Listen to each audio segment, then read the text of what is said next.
Today we start our discussion of the problem of religious disagreement.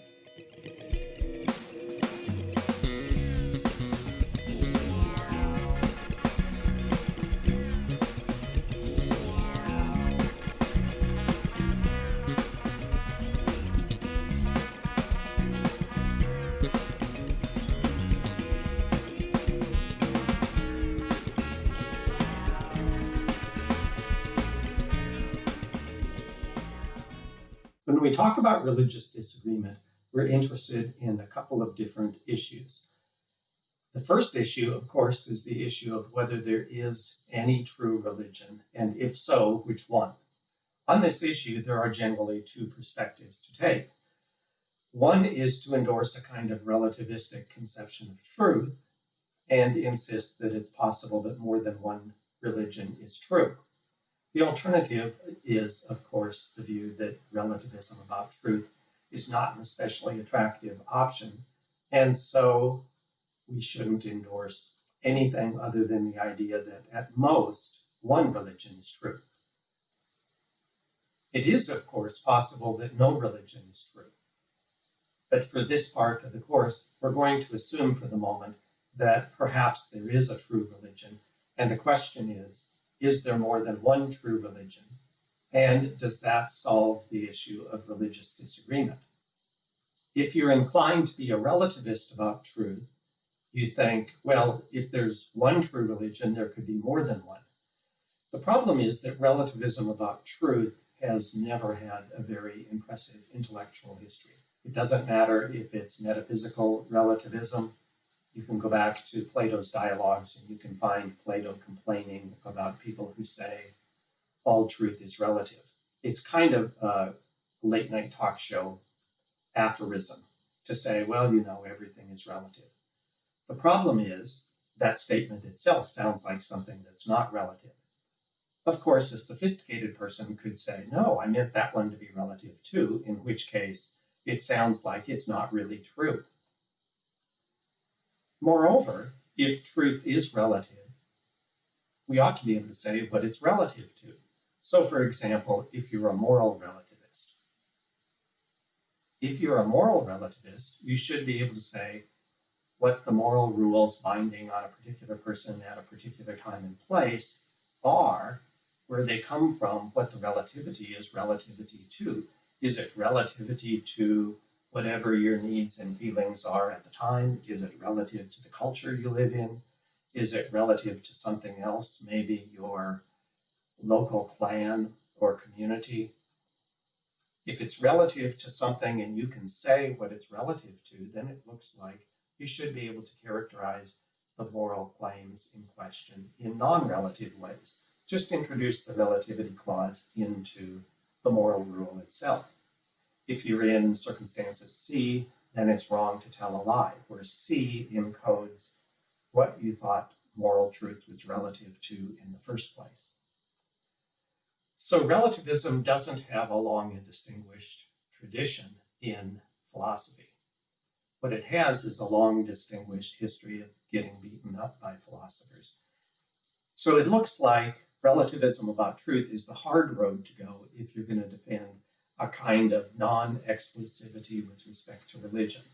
So let's start by characterizing exclusivism.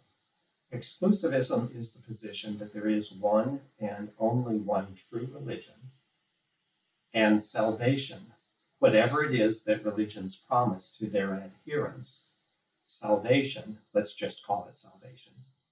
Salvation comes through being an adherent to that one true religion. So if Christianity is true, the only people with any hope are Christians. If Islam is true, the only people that have any hope are Muslims, and so on, for all of the major religions and perhaps some non-major religions as well.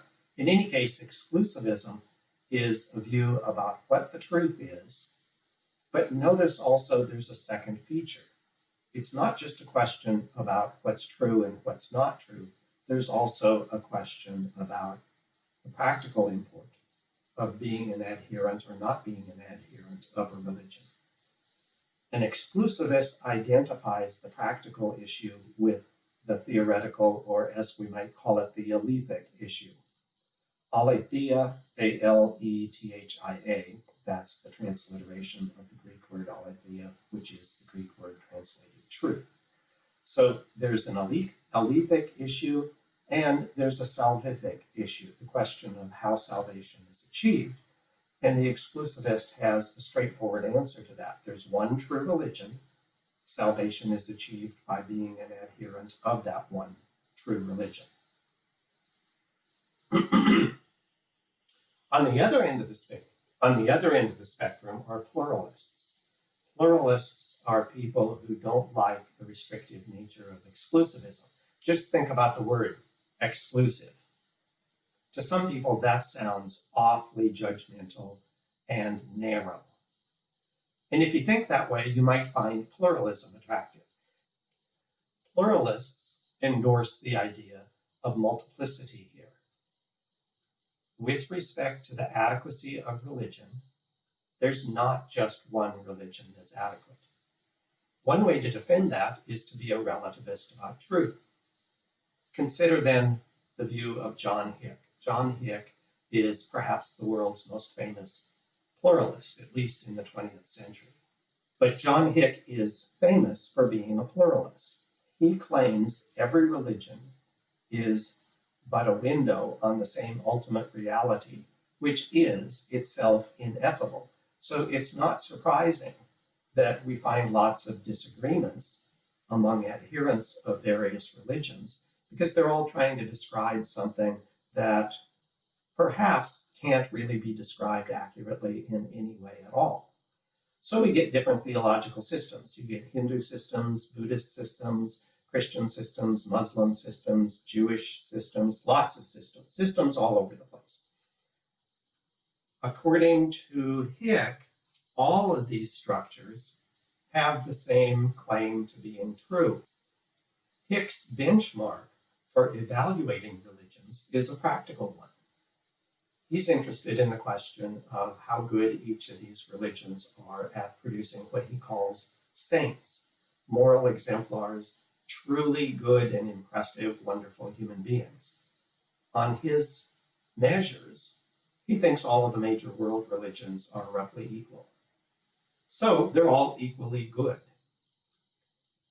They're all equally good, but they're also all equally bad when it comes to the question of truth and falsity. It turns out one should expect from a Hickean view like this that most all of our theological beliefs are false. After all, if we're trying to talk about something that's ineffable, the chance of getting anything correct about something that's ineffable is extremely low. So perhaps all religions on the alethic scale are roughly equally bad. On the practical scale, however, Hick thinks they're all roughly equally as good as each other. So what matters is not which religion you follow, but that you in fact do follow, and do so intentionally, carefully, with your whole heart, soul, mind, and strength. That's what counts. That will give you as good a chance of achieving salvation as being an adherent of any other religion. This view is called pluralism, and you can see why pluralists and exclusivists disagree so strongly with each other. One adopts a kind of relativistic picture of truth, the other one says that's garbage. Is the dispute between exclusivism and pluralism an exhaustive account of the problem of disagreement, religious disagreement, and the responses available to people? The answer to that is no. There is an intermediate position between exclusivism, shall we say, on the right, and pluralism on the left. It doesn't matter. This isn't a political set of views. It's just we've got one extreme being exclusivism and the other one being pluralism. In the middle is a position called inclusivism. Inclusivism is the hardest of these three to understand. Inclusivism came into theological discussion with the work of Karl Rahner. Karl Rahner was a theologian, taught at Innsbruck for many, many years, was instrumental in the writing of Vatican II, and Rahner is famous for the phrase anonymous Christians. So let's look a little bit at what Rahner himself has to say.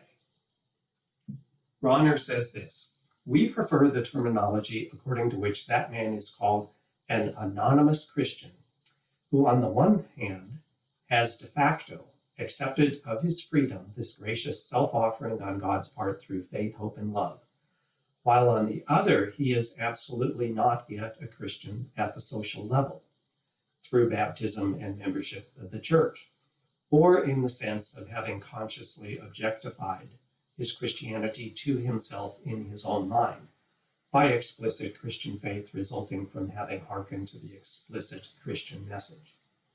We might therefore put it as follows: the anonymous Christian, in our sense of the term, is the pagan after the beginning of the Christian mission, who lives in the state of Christ's grace through faith, hope, and love, yet who has no explicit knowledge of the fact that his life is orientated in grace-given salvation to Jesus Christ." There are three central points made in this passage. The first is that anonymous Christians have de facto accepted grace through faith, hope, and love. Second, anonymous Christians are not adherents of the Christian religion or of any of its sects. Third, the lives of anonymous Christians are oriented towards the salvation offered through Jesus Christ.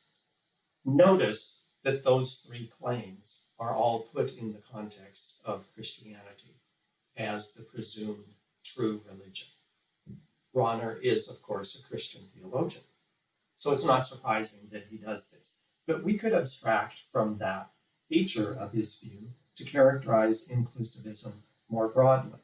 He does so in terms of specific elements of the Christian religion. But you could substitute any other religion and do roughly the same thing.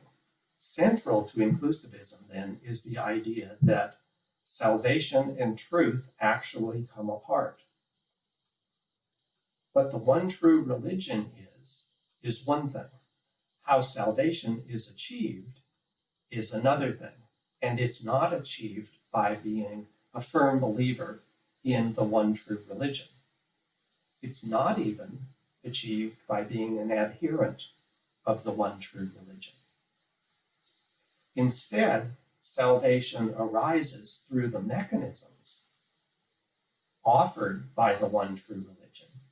In the case of Christianity, it's faith in something about the grace being offered through Jesus Christ, even though you don't have to have any particular knowledge or awareness of who Jesus is on Rahner's view.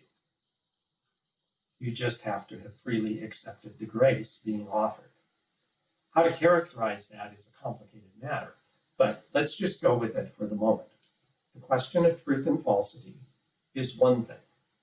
Rahner is a firm believer that there is one true religion. He's also a firm believer that salvation doesn't hinge on being an adherent of the one true religion.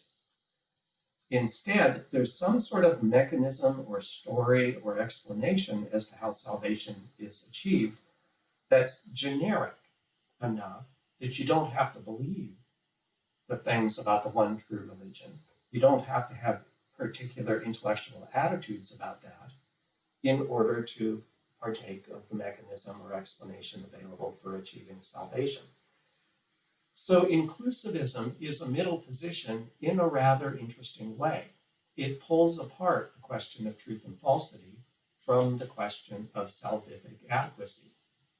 Put in slogan form that only philosophers would enjoy, alepic adequacy and salvific adequacy come apart for inclusivists. They do not come apart for either exclusivists or pluralists.